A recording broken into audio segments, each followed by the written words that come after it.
Escuchando Gracias a la Vida de nuestra querida e inmortal Violeta Parra, estamos en Siempre Viva en Vivo, único programa radial de la diversidad sexual y el VIH-Sida en Chile.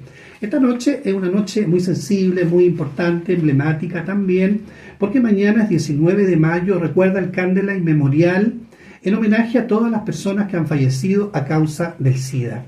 Amigos, compañeros, parejas, amantes también, que partieron antes de nosotros. Los vamos a recordar, vamos a hablar del VIH, cómo era el VIH cuando llegó a Chile, cómo era en los años 80, los prejuicios, los mitos, y cómo ha ido evolucionando y qué pasa con el VIH-Sida en Chile.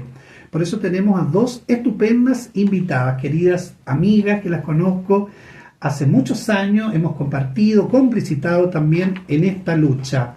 Está con nosotros nuestra querida Ana María San Martín. Ella es enfermera, experta en salud pública, ex jefa del programa de VIH-Sida y de la ITS del Ministerio de Salud, 3 veces jefa del programa nacional, fundadora, también socia fundadora de Fundación Margen y directora nacional de enfermería. Muchas gracias por estar con nosotros, querida Anita María. Y también nos acompaña su amiga, porque son amigas y son colegas también de lucha, a la doctora Blanca Campos. Ella es médico dermatóloga, experta en salud pública y también en VIH-Sida, ex integrante del departamento de VIH-Sida del Ministerio de Salud, fundadora también junto con Anita María. Estamos hablando antes de entrar acá ya al estudio.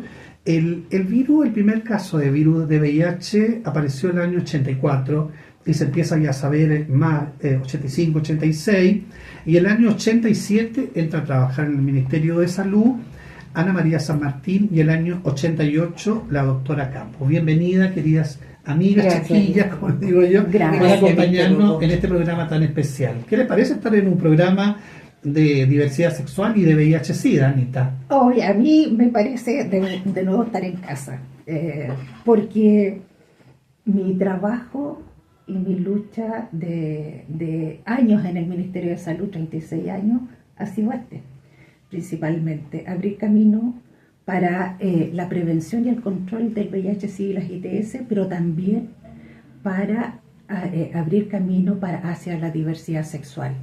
El acceso a la atención, el acceso a la prevención, a la pesquisa, al derecho de las personas a ser tratadas como una verdadera persona con respeto de todos los sectores y de toda la población, ha sido y continúa siendo uno de los temas que yo creo que hasta que muera. Por tantos años. Sí, doctora Campos, ¿qué le parece un programa de radio, en una radio tan importante como la radio de la Universidad de Chile, un programa sobre VIH?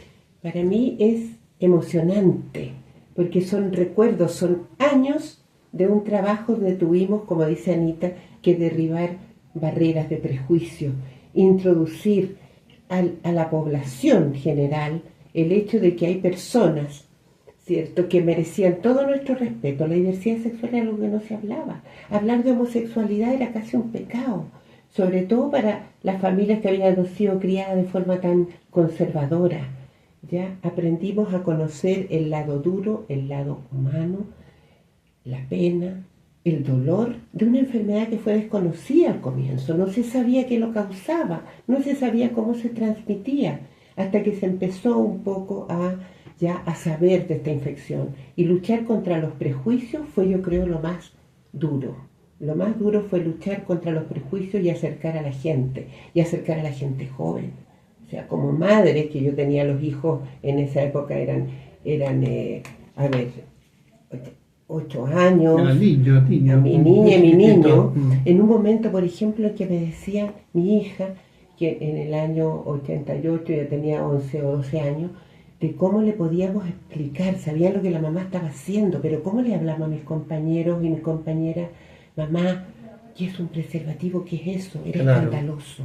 Cuando fuimos a la quinta región, cuando yo recién entré al trabajo, nos acusaron desde el Servicio de Salud al Ministerio que estábamos hablando nosotros de homosexualidad y de sexo. Son mismos colegas, los colegas. Sí, ¿Cuándo fue la primera vez, doctora Campo, que usted escuchó la palabra SIDA, que existía el SIDA en el mundo? Eso fue con el doctor Honiman en un congreso de dermatología, venía llegando en el año 81, 82, venía de Estados Unidos y en un congreso nuestro. Principio de los 80. Sí, era muy temprano y dijo, como última cosa de su intervención, dijo, parece que hay una especie de epidemia en Estados Unidos porque se están enfermando de algo, las personas homosexuales, los varones homosexuales, los haitianos, los hemofílicos, los que se inyectan heroína. Por eso es que se le ha puesto enfermedad de las 4H, pero no sabemos lo que es. Era desconocido. Y la gente todavía se está no se muriendo. llamaba VIH. No se llamaba VIH, no se sabía la existencia del virus todavía. No se había descubierto el virus.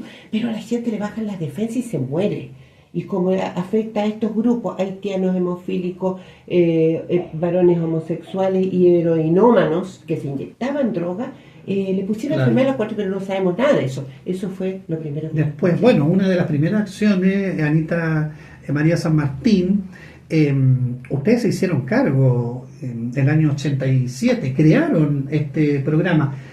Cuéntanos cómo eran los primeros casos, cómo llegó el SIDA a la vida de ustedes, cómo enfrentaron esto desconocido que al principio se conoció como el cáncer gay. Mira, en un comienzo era yo y una secretaria. Ese era el programa. Ese era el programa. No existía el programa, porque cuando yo fui a pedir los datos para hacer la tesis de magíster en salud pública, el ministerio me los negaron. Pero a la semana después me llamaron para pedir para que me hiciera cargo de este tema, porque no existía en el ministerio. No existía el programa. Estamos hablando de un tiempo de dictadura también, que la atención, el interés no estaba precisamente ni en los homosexuales, ni en la atención de este tipo de enfermedades o de infecciones. Sí, pero yo creo que lo que faltaba era a pesar de que la mirada que tenía el ministerio en ese tiempo era de gente salubrista, faltaba quizá esa mirada más nueva, más innovadora en el tema, y por eso llegué yo a echar a andar este tema, y la verdad que no pedí mucho permiso ni nada, sino que lo hice. Comenzaron a hacer, ¿no? Sí, comenzaron a hacer, y se largaron un plan muy ambicioso que todos me decían que no iba a resultar, pero la OPS lo financió con mucha plata. En ese tiempo implementamos el Laboratorio Nacional de Referencia, el Instituto de Salud Pública en el tema, la red de bancos de sangre para la pesquisa de las personas que donaban transfusión, y también que era otra fuente de pesquisa ahí, y eran en esos lugares donde estaba centrado la pesquisa, y entonces por eso empezó a ir mucha diversidad a donar sangre. Claro. Entonces ahí me di cuenta de eso y creé un acceso directo de la diversidad a nivel nacional, que fueran directamente al Instituto de Salud Pública. Bueno, y también porque en ese minuto, y hasta ahora también, sigue siendo una epidemia concentrada mayoritariamente en hombres que tienen sexo con otros hombres. Estamos en Siempre Viva en Vivo, único programa radial de la diversidad sexual y el VIH-Sida en Chile, conversando con dos expertas del VIH, con salubristas, con personas que se han dedicado toda su vida a hablar, a trabajar, a crear conciencia de la prevención y también a cobijar a las personas que vivimos y luchamos con VIH-Sida. Hablamos de la enfermera Ana María San Martín, que fue encargada varios años, durante 3 periodos, del Programa Nacional de VIH, y también con la doctora dermatóloga Blanca Campo.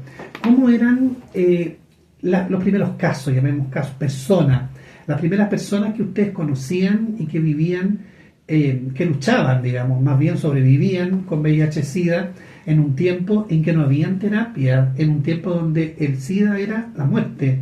La única alternativa que había era morirse en ese tiempo tan triste, tan amargo.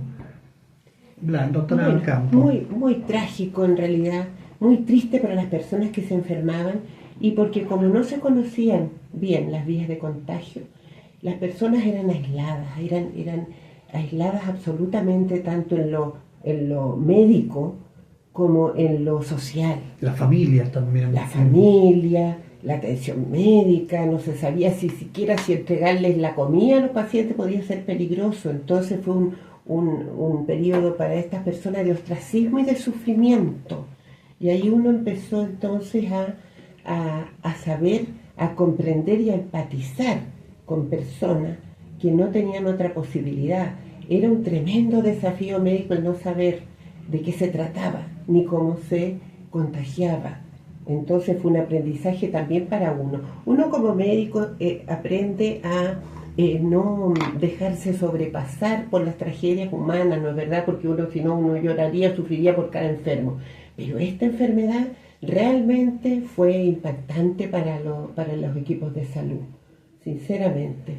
Había mucho prejuicio también entre los mismos médicos. Mucho prejuicio, como te digo. Y a los que atendían a los VIH. Nadie quería atender a los VIH. Excluían, y nos costó mucho, y los dermatólogos tampoco querían, porque lo bonito era ver las enfermedades de la piel, pero ver enfermedades que se transmitían sexualmente. Y lo otro, o sea, y hablar de homosexualidad ya era una cosa pero terrible en esa época. Nadie entendía que nosotras estuviéramos metidas en una cosa que no se le veía a fondo. Cuando hicimos los talleres, ¿te acuerdas, Anita María, por ejemplo, a los periodistas? Y decíamos, ¿cómo? Y yo les decía a los periodistas, ¿cómo les explicamos a ustedes que en este momento hay una enfermedad que no es la que más mata gente en el mundo? ¿Cierto? Los accidentes de tránsito, ¿cómo los convencemos de que realmente esto es una enfermedad aparentemente infecciosa, transmisible? ¿Cómo les podemos comunicar a ustedes que esto es algo grave y que puede venirse más grave, como se vino después con el aumento de casos? Pero ahí, mira, el Ana tema María fue San Martín. que en el área de poder difundir esto a los medios de comunicación, en el plan, y yo creo que por eso lo encontramos muy innovador en la OPS y en la OMS, de que se incluyeron talleres para periodistas y productores de contenido de los diferentes medios, para evitar que en vez de que anduvieran a la cita de los pacientes para que les quemaran sus casas, ayudaron en la prevención. Cosa que ocurrió, que ayudaron en la prevención. Que en vez de estar preocupados de eso, nos ayudaran a evitar esta ¿cómo se llama?, persecución de brujas que tenían con las personas que regresaban de países más desarrollados con etapa avanzada de VIH, porque eso fue. Bueno, de hecho, aquí vamos a ver en el libro SIDA en Chile, historia fragmentada, el titular, no sé si se acuerdan, del diario La Tercera: murió paciente del cáncer gay chileno, en roja portada, ya creando la alarma pública. Ustedes cuando llegan, Tuanita, en el año 87, ¿cómo eran los primeros rostros de las personas que llegaban a golpear tu puerta? Mira, era gente muy desesperada, algunos en etapa terminal, que venían de fuera del país y que venían a morir a su patria. ¿Ya? Entonces era bastante caótico, porque muchos de ellos además los echaban de sus casas por dos cosas: por uno, que se enteraban que eran homosexuales, y dos, porque venían con esta peste negra y no sé cuánto. Entonces ahí yo tuve la idea de conversar con el padre Santi, porque dije, te carita, claro. Plata. Dije, bueno, que fue un símbolo de la ayuda, más que de la prevención, porque no estaba de acuerdo con el uso de condones, pero de la ayuda y de la contención a las personas viviendo con VIH. Mira, la iglesia no se metió nunca en el área de salud.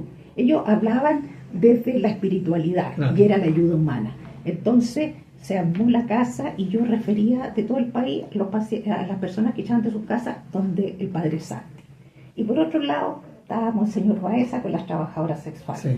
Entonces fueron dos sacerdotes humanos, amorosos, y que creyeron, ¿me entendís tú?, en todo este trabajo. Entonces, qué impresionante. Oye, hay que escribir toda esta historia. Nosotros de algún modo la escribimos. Estamos aquí en Siempre Viva en Vivo de Radio Universidad de Chile, único programa radial de la diversidad y el VIH, conversando de VIH, de la historia del VIH, con dos históricas de la lucha del VIH, de la prevención, que le rendimos un homenaje, un tributo acá por el aporte que han hecho también en nuestras propias vidas. Recordar el libro SIDA en Chile, que hay tanta historia acá, y falta la historia del padre Baldo Santi, por ejemplo, ¿no?, de todo lo que luchó, las polémicas también que hubo en torno ¿no?, al uso de los condones y cómo la iglesia veía la homosexualidad. También fue un gran debate en esos años y eso hay que escribirlo y hay que recordarlo. Por eso que estamos acá también rindiendo homenaje a todas las personas que han fallecido a causa del SIDA en el marco de lo que se celebra y se recuerda mañana el Candlelight Memorial 19 de mayo por todas las víctimas del SIDA en el mundo. Desde acá, desde Siempre Viva en Vivo. Pero, ¿sabes qué?